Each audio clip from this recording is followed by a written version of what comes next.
Bapak, Ibu, serta saudara yang terkasih di dalam Tuhan Yesus Kristus, salam berjumpa kembali di dalam masa Paskah tahun 2021.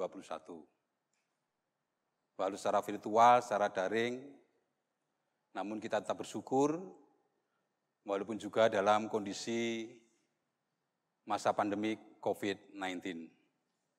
Untuk itu, perkenankan saya mengucapkan salam sehat bagi kita semuanya. Dan kiranya sukacita dan damai sejahtera dari Tuhan Yesus Kristus menyertai kita sekalian. Amin. Pada masa Paskah tahun 2021 ini, kita akan merenungkan firman Tuhan di dalam persekutuan doa yang pertama pada masa Paskah tahun 2021. Adapun tema persekutuan doa yang pertama pada masa Paskah 2021 ini adalah Ya Bapa, ampunilah mereka. Sekali lagi, Ya Bapa, ampunilah mereka. Adapun firman Tuhan yang mendasari persekutuan doa yang pertama ini diambil dari Lukas 23, ayatnya yang ke-34a, yang demikian firman Tuhan itu. Yesus berkata, Ya Bapa, ampunilah mereka, sebab mereka tidak tahu apa yang mereka perbuat. Demikian Bapak, Ibu, serta saudara yang terkasih di dalam Tuhan Yesus Kristus, firman Tuhan yang mendasari persekutuan doa yang pertama pada masa Paskah 2021 ini. Bapak, Ibu, serta saudara yang terkasih di dalam Tuhan Yesus Kristus, nas ini merupakan ucapan yang pertama kalinya oleh Tuhan Yesus waktu berada di kayu salib. Ini merupakan doa yang dipanjatkan oleh Tuhan Yesus kepada Bapanya yang ada di surga. Pada persekutuan doa yang pertama ini kita akan bersama-sama mencoba belajar tentang apa makna dari bacaan tersebut di atas. Bapak, Ibu, saudara yang dikasihi Tuhan, siapa sebenarnya yang dimaksud kata mereka dalam ucapan Tuhan Yesus tadi? Mereka adalah, yang pertama, itu adalah golongan orang-orang Farisi atau ahli Taurat. Mereka ini memiliki kemampuan di bidang Alkitab, penghafal Alkitab yang sangat mumpuni. Kalau kata orang di sebelah kita, itu sangat katam tentang hukum Taurat. Tetapi sayangnya kurang bisa menerapkan dengan sebaik-baiknya. Kemudian yang kedua, itu adalah orang-orang Israel atau orang Yahudi. Mereka ini adalah orang-orang yang senantiasa menerima berkat dari Tuhan. Menerima mujizat-mujizat yang luar biasa. Tetapi di dalam kehidupannya dia senantiasa melupakan pemberian Tuhan itu. Kemudian golongan yang ketiga, ini adalah prajurit-prajurit Romawi. Mereka adalah orang-orang yang memiliki otoritas di dalam mengambil suatu keputusan di zaman Romawi saat itu. Bahkan dia pun memiliki juga untuk memutuskan keputusan-keputusan yang sifatnya ilegal. Ini yang sering dilakukan oleh prajurit-prajurit Romawi ini. Kemudian golongan yang terakhir adalah semua golongan manusia yang mewakili manusia yang telah menyalibkan Tuhan Yesus yang tentunya tidak bersalah. Dan mengatakan salibkan dia, salibkan dia. Dengan kata lain, Bapak Ibu serta saudara yang terkasih dalam Tuhan Yesus Kristus, mereka ini secara sadar dan tahu betul bahwa perbuatan mereka itu melakukan dengan kesadaran penuh. Namun, mengapa Tuhan Yesus ini mengatakan bahwa mereka tidak tahu akan perbuatan mereka? Maksud kata tidak tahu adalah tidak tahu bahwa mereka sedang berpihak kepada dosa. Mereka menghukum orang yang tidak bersalah dengan dasar kebenaran. Maaf ya, maksud dengan dasar ketidakbenaran ataupun kebencian. Mereka menghukum orang yang berpihak pada yang lemah dan sering berbuat kasih kepada siapapun. Mereka begitu antusias untuk menghukum dan menikmati keberhasilan mereka menghukum Tuhan Yesus. Karena mereka ini juga tidak tahu bahwa Tuhan Yesus adalah Allah itu sendiri, yang telah menjelma menjadi manusia dan sebagai juru selamat bagi seluruh umat manusia. Selanjutnya, Bapak, Ibu, serta saudara yang terkasih dalam Tuhan Yesus Kristus, apa makna dari kata ampunilah mereka? Sesuai dengan konsep dalam kitab Perjanjian Lama, setiap ada pengampunan, ini selalu ada korban. Dengan kata lain, Tuhan Yesus sendiri ini mau menjadi korban sebagai pengganti supaya manusia ini diampuni dan diselamatkan. Bapak, Ibu, serta saudara yang terkasih oleh Tuhan, dalam teks aslinya ada kata yang dihilangkan di awal bacaan Lukas 23 ayat yang ke-34 tadi. Yaitu apa? Yaitu kata pada saat itu. Padahal kata tersebut ini memiliki makna yang sangat penting dan luar biasa.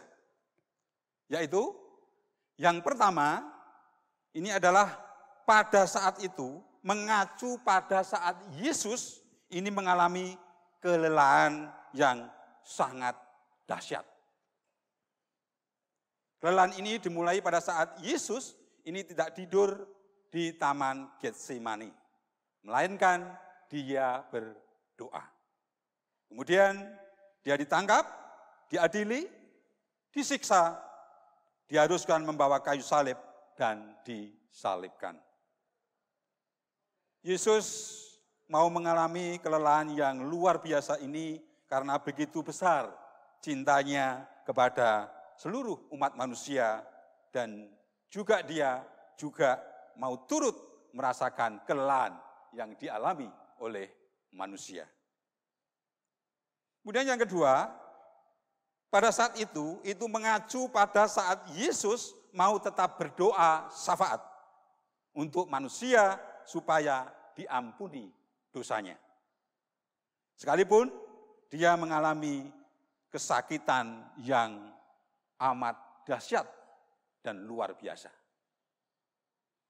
Bapak, Ibu, saudara yang terkasih, yang ketiga adalah pada saat itu mengacu pada saat Yesus itu sendirian. Yaitu saat dia ditinggalkan sendiri oleh Bapanya yang di surga dan manusia. Kita tahu Petrus yang pernah berkata tidak akan meninggalkan Tuhan Yesus, ini justru menyangkalnya 3 kali. Dan Bapa di surga juga memalingkan wajahnya karena dosa manusia yang ditanggung oleh Yesus. Ini bisa kita lihat di dalam Matius 27 ayatnya yang ke-46. Bapak, Ibu, serta saudara yang dikasihi oleh Tuhan, pengampunan ini menjadi yang pertama dan menjadi inti dari spiritualitas Tuhan Yesus. Pengampunan harusnya terjadi lebih dahulu, maka proses penebusan akan terjadi. Walau ditempuh lewat penderitaan di kayu salib. Orang banyak berteriak, salibkan dia, salibkan dia. Tetapi apa yang dikatakan oleh Tuhan Yesus? Ampunilah mereka. Ironis, di kayu salib Yesus tidak membenci, Bapak Ibu Saudara, tidak merasa disakiti, tidak marah, tidak mengomel atau memaki orang-orang yang telah bersepakat menyalibkan dia. Tapi sebaliknya, Yesus berdoa agar mereka diampuni. Di kayu salib, Yesus tidak menyalahkan atau marah ketika murid-murid yang meninggalkan dirinya. Namun di kayu salib, justru Yesus berdoa memohon ampun bagi orang-orang yang telah menyalibkan dia. Ironis, di atas salib, Yesus tidak membalas dengan mengancam, atau mungkin mencerca, atau mungkin mengutuki orang-orang yang memusuhi dirinya, melainkan mendemonstrasikan suatu pengampunan terhadap mereka yang tidak pantas untuk diampuni. Dia berdoa, ya Bapa, ampunilah mereka sebab mereka tidak tahu apa yang mereka perbuat. Bapak, Ibu, serta saudara yang terkasih, melalui perkataan Yesus di kayu salib ini, mari kita jadikan suluh terang untuk mengobarkan kasih kita kepada Tuhan. Lihatlah dan ingatlah bahwa Kristus menderita demikian luar biasa bagi kita. Pada saat merasakan sakitnya, penganiayaan, Yesus berseru-seru kepada Allah Bapa, meminta supaya orang-orang yang telah menyalibkannya itu diampuni. Ya Bapa, ampunilah mereka, karena mereka tidak tahu apa yang mereka perbuat.